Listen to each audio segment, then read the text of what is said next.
बड़ी और अहम जानकारी के साथ करेंगे। बड़ी खबर सामने आ रही है, उसे आपको रूबरू कराएंगे। नीतीश की अध्यक्षता में कैबिनेट की बैठक हुई है। मुख्यमंत्री नीतीश कुमार की अध्यक्षता में इस बैठक को संपन्न किया गया है। बैठक में 20 एजेंडों पर मुहर लगी है। कैबिनेट की बैठक में 20 एजेंडों पर मुहर लगी है और अनुकंपा नियुक्ति को मंजूरी मिली है। छोटे शहरों में हवाई सेवा का विस्तार भी मिला है। किसान और किसानी पर इस बैठक में जोर भी दिया गया है। कुल मिलाकर 20 ऐसे एजेंडे थे जिस पर नीतीश कैबिनेट की बैठक हुई है, मुहर लगी है। अनुकंपा नियुक्ति को भी मंजूरी मिली है। शिक्षा विभाग में भी कई बड़े फैसले लिए गए हैं। आपको बताते चले कि उद्योग और विकास को भी बढ़ावा देने के लिए बातें कही गई हैं और राजस्व और कानूनी सलाह के लिए भी नई समिति बनाई जाएगी। कुल मिलाकर ऐसे 20 एजेंडे हैं जिसमें नीतीश कैबिनेट की मुहर लगी है। हवाई सेवा को विस्तार किया जाएगा छोटे शहरों में, जिससे रोजगार भी मिलेगा। निर्णय लिए हैं। मैं सर्वप्रथम सबसे महत्वपूर्ण जो मामला है वह है राज्य में 6 छोटे हवाई अड्डे निर्माण के संबंध में राज्य सरकार ने एयरपोर्ट अथॉरिटी ऑफ इंडिया के साथ एमओयू साइन करने की स्वीकृति दी है। ये छोटे एयरपोर्ट हैं Madhubani airport, Birpur airport, Munger airport, Valmiki Nagar airport, Muzaffarpur airport और सहरसा एयरपोर्ट। ये 6 के 6 एयरपोर्ट उड़ान योजना के अंतर्गत आच्छादित है और इसके अंतर्गत अब एयरपोर्ट अथॉरिटी के साथ राज्य सरकार एमओयू साइन करेगी। दूसरा एक महत्वपूर्ण निर्णय मंत्रिपरिषद ने लिया है वह है कि पटना में होटल पाटलिपुत्रा अशोक की भूमि पर जन निजी भागीदारी के माध्यम से 5 स्टार होटल 5 सितारा होटल के निर्माण हेतु आधारभूत संरचना विकास प्राधिकार द्वारा अनुमोदित रियायती एकरारनामा दस्तावेज पर के आधार पर सफल बिडर को लेटर ऑफ अवार्ड निर्गत करने की स्वीकृति। इसमें एजेंसी का चयन हो गया है और फाइनली जो पाटलिपुत्रा अशोक है होटल जो है यह आपके आईटी गोलंबर पर अवस्थित है। काफी सालों से बंद था। अब वो 5 स्टार होटल के रूप में एक प्राइवेट डेवलपर के द्वारा उसका विकास किया जाएगा। नगर विक्रम आवास विभाग में राज्य में भवनों के भीतर गुणवत्तापूर्ण दूरसंचार सेवाओं के लिए इन बिल्डिंग सोल्यूशन स्थापित करने के लिए बिहार भवन उपविधि 2014 संशोधन में संशोधित किया गया है।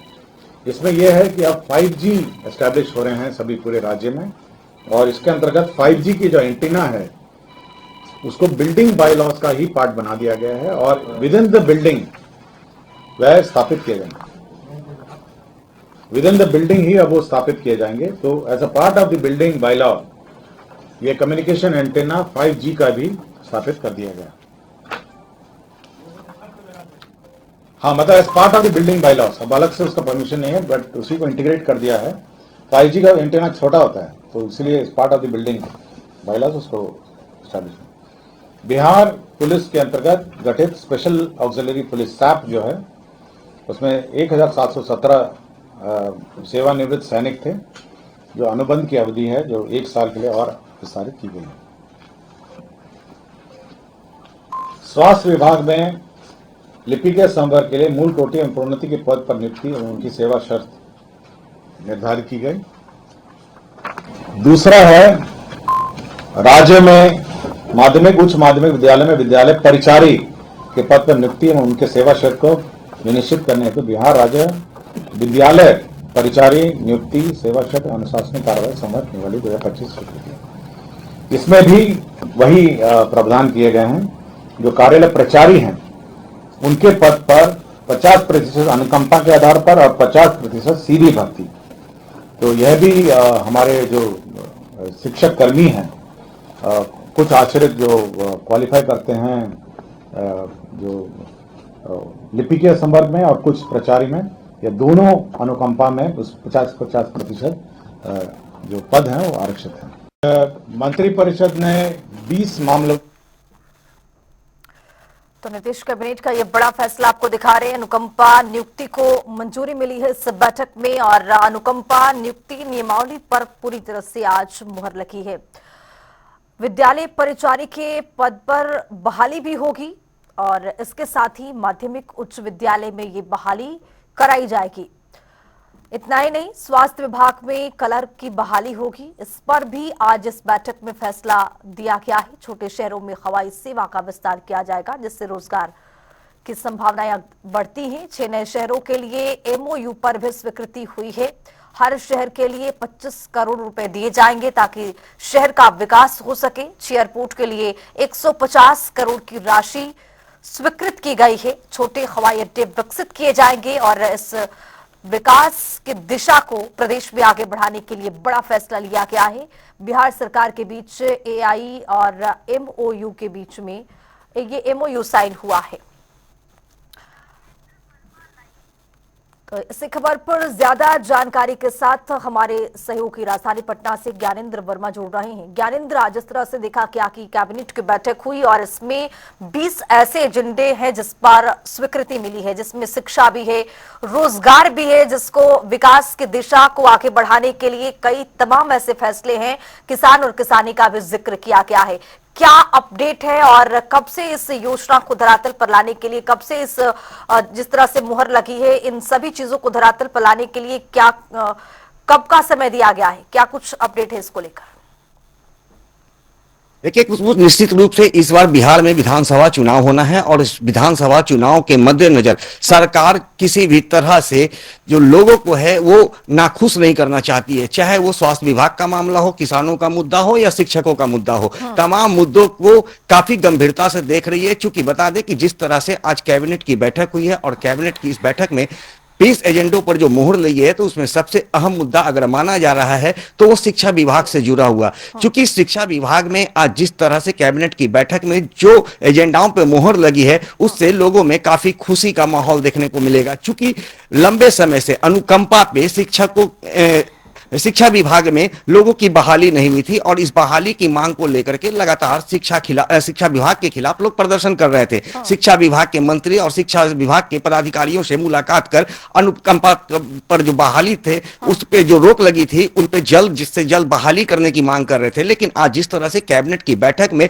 उस पर मुहर लग गई है, तो निश्चित रूप से अब आने वाले समय में जल्द ही ये प्रक्रिया पूरी कर ली जाएगी। चूंकि कुछ दिन पूर्व ही शिक्षा मंत्री ने कहा था कि जल्द ही वो सारा काम जो है प्रक्रिया के रूप में चल रही है और कैबिनेट की मोहर लगने के बाद ही जल्द ही उसे अमली जामा पहनाया जाएगा। तो आज कैबिनेट की मोहर लग चुकी है। अब निश्चित रूप से आगामी 1 से 2 महीने यानी चुनाव से पहले निश्चित रूप से अनुकंपा पर जो भी सृजित पद है शिक्षा विभाग में, उन्हें पूरा कर लिए जाएंगे। तो कहीं ना कहीं एक और दूसरी ओर देखें तो जिस तरह से पूरे भारत में किसानों के मुद्दों को लेकर के लगातार विपक्ष हमलावर है और किसानों के साथ अन्याय करने की बात करती है, तो वैसे में अब भारत सरकार जो है अब दलहन की खेती की उत्पादन में जो है बढ़ोतरी लाने और जो किसानों का जो न्यूनतम मजदूरी है उसको लाभ देने के लिए अब जो है उस पर भी मुहर लग चुकी है। तो कहीं ना अब किसानों की नाराजगी भी दूर होगी, क्योंकि दलहन के उत्पादन को बढ़ाया जाएगा। इसी तरह स्वास्थ्य विभाग की अगर बात करें तो आप पिछले दिनों भी देखिए हैं, एएनएम हो, जेएनएम हो, चाहे फिर कई चिकित्सक हो, वो तमाम लोग जो है गंभीरता से स्वास्थ्य मंत्री से मिलते हुए इस मुद्दे पर अमल करने की बात कही थी और कहा था कि हम लोगों की मांगे, चूंकि बड़ी संख्या में आज जो रिक्त स्थान है उस पर बहाली की आवश्यकता है। तो ऐसे में जब स्वास्थ्य विभाग में पर भी आज जो प्रस्ताव लाए गए थे उस पर भी आज कैबिनेट में मोहर लग गई है। तो कहीं ना कहीं अब पूरी तरह से बिहार सरकार जो है चुनाव के मद्देनजर अब तमाम बिहार वासियों को एक तरह से ये नया तोहफा दे रही है, ताकि आगामी चुनाव में इसका परिणाम जो है सरकार के पक्ष में आए। ज्ञानेंद्र, जिस तरह से देखा गया है कि छोटे शहरों में हवाई सेवा का विस्तार और राजधानी पटना में 5 स्टार होटल का निर्माण, ये किस ओर इशारा? क्या इससे प्रदेश का कितना विकास होगा? रोजगार की दिशा में किस तरह से सरकार इसको लेकर कदम बढ़ा रही है?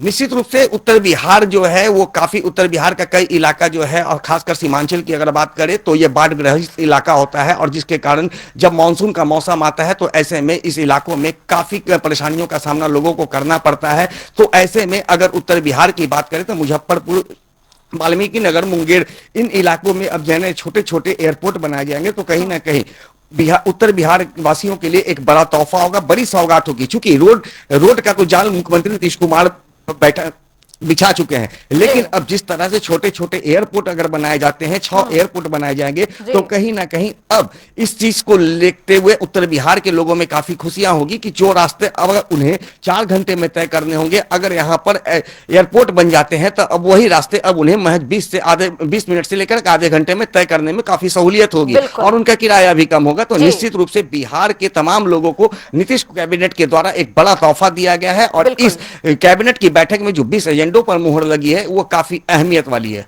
चलिए, बहुत शुक्रिया ज्ञानेंद्र तमाम जानकारी के साथ जुड़ने के लिए। तो आपको बताते चले कि नीतीश कुमार की अध्यक्षता में आज कैबिनेट की बैठक हुई है और कैबिनेट मंत्रियों की मौजूदगी रही और इस बैठक के दौरान 20 एजेंडों पर मुहर लगी है।